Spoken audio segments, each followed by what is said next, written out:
Shree Maathrey Namaha, with the divine blessings of our Mother Divine Lalita Mahatripura Sundari and Father Divine Lord Mahadeva. In the previous episode, we have discussed about Mandana Mishra becoming Sureshwaracharya and how Ubhaya Bharati was about to leave as Mahadar Goddess Saraswati back to the Satyalokam, and Bhagavad-pada Shankaracharya tied her with Vanadurga mantrams and asked her to come and reside in Sringeri, Mukambika and Chotanikrai when he will initiate and install the Mahamurtis there to bless the future generations to come.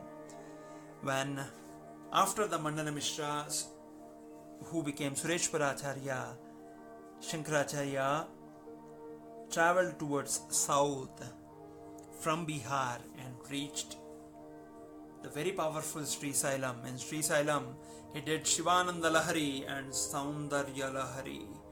And in Shivananda Lahari, we have one of the slokams, Sandhyaramba Vijrumbitam Shrutisarasthanantaradishtitam Saprema Brahmarabhiramam Sadvashna Shobitam Bhogindrabharanam Samasta Sumanah Pudyam Gunavishkatam Seve Shri Giri Mallikajuna Mahalingam Shiva Lingitam.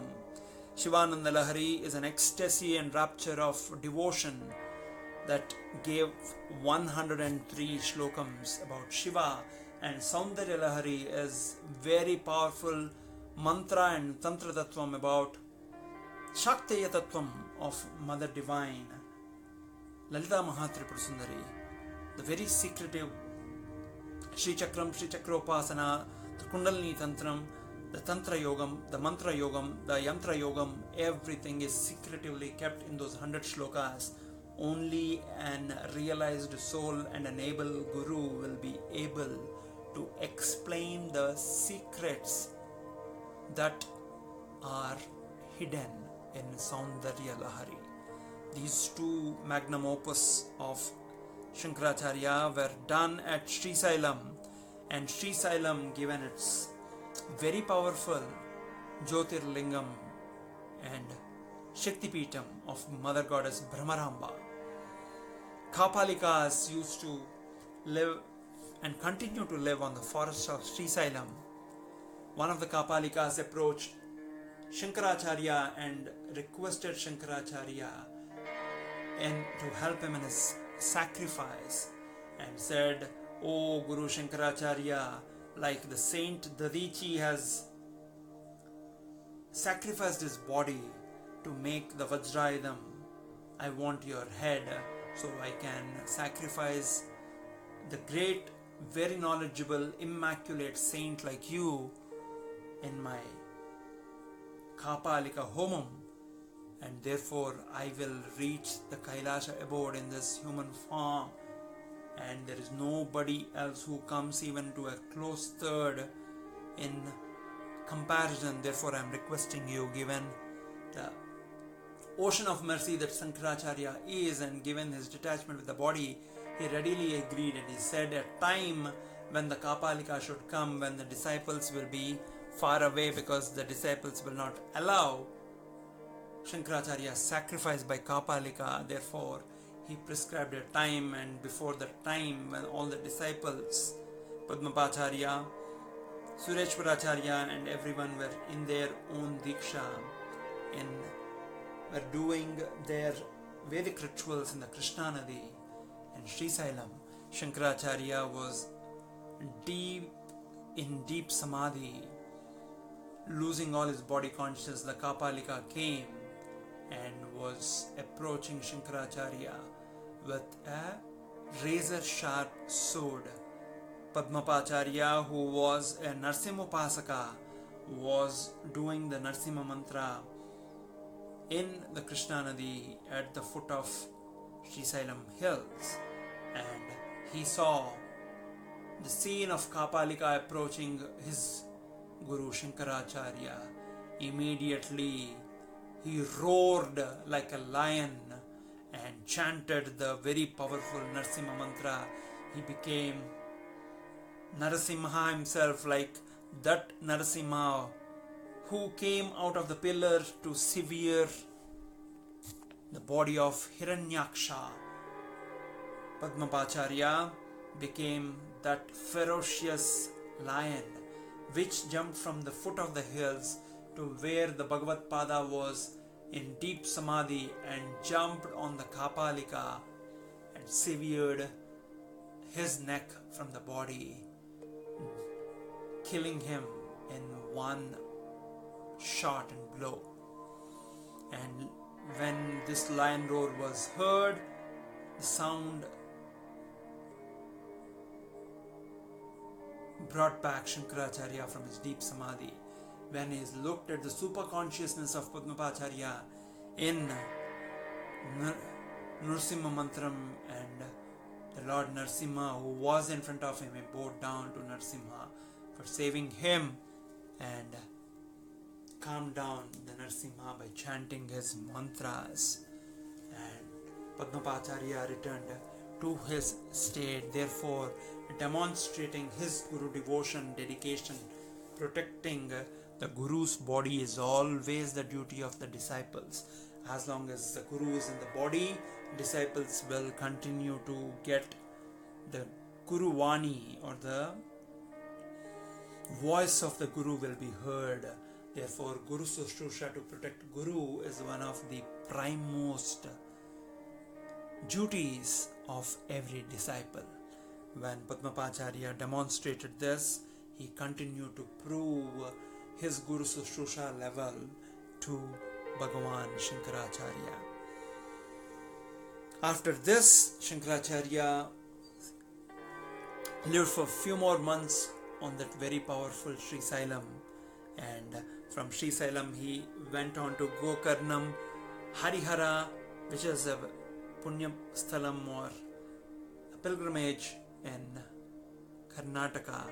From there he went to Mukambika, and at Mukambika he went on to the mountains, the Western Ghats, and which is called Kodachadri. On Kodachadri, Bhagavan Shankaracharya prayed there for a few months on the Mother Divine, and when Mother Divine appeared, she said, continue to walk wherever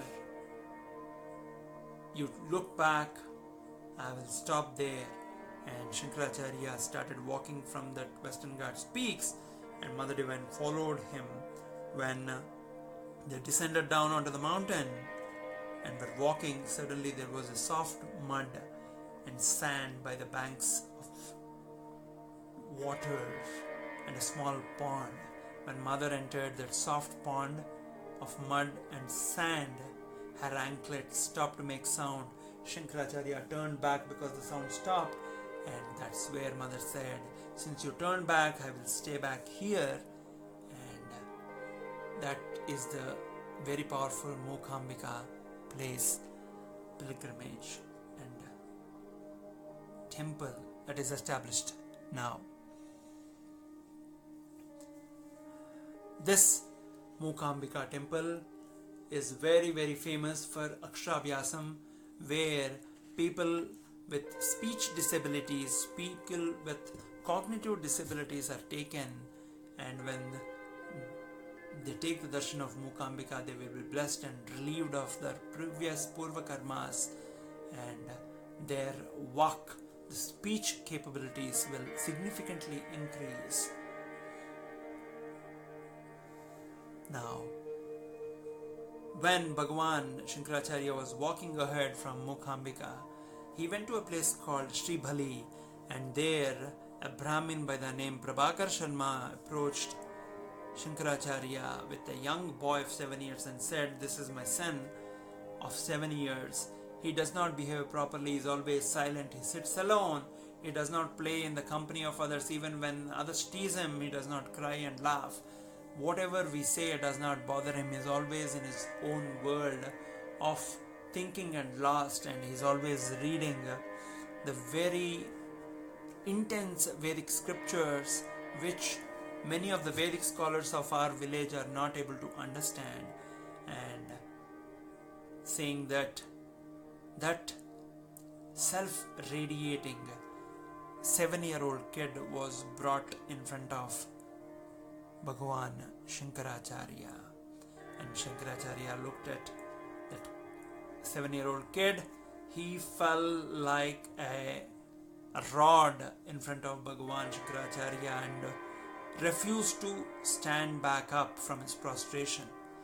And when Shankaracharya smiled and said, "My dear disciple son, get up. You have no fear. You need not leave me and go." At this, Prabhakar Sharma was confused and looked at Jagath Guru Adi Shankaracharya. Jagath Guru said, "Your son's name starting today is Hastamalaka. He is not an ordinary being. He is a Brahmagyani from birth. He is chosen to be one of my prime disciples, and he will continue to be with me, with my entourage, as one of the most prime disciples who will establish the Vedic order. You can leave," saying that Hastamalaka, looking at the compassion and love of his Guru, chanted the Hastamalaka Stotram, which goes as Naham Manushyo Nacha Deva Yaksho Na Brahmana Kshatriya Vaishya Sudraha Na Brahmachari Na Hi Gruhivanasto Bhikshurnacha Nijabuddha Rupam. This says, "I am not the Manushya, nor the Yaksha, nor the Devas. No, I am not a Brahman, not a Kshatriya, not the Vaishya, nor the Sudra. I am not a Brahmachari, nor a Grihastha. I am not a Vanaprastha. I am not someone who is identified with this body, but I am someone beyond the body. I am that consciousness, that awareness." When Bhagavan Shankaracharya heard this, he hugged the 7-year-old Hastamalaka and said, "My dear disciple son, I will write a commentary on your Atma Tattvam and Atma Darshanam."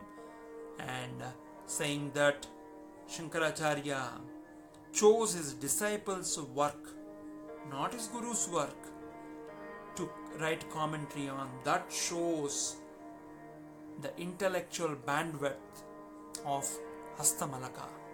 This is the great third devotee of Shankaracharya, Hastamalaka.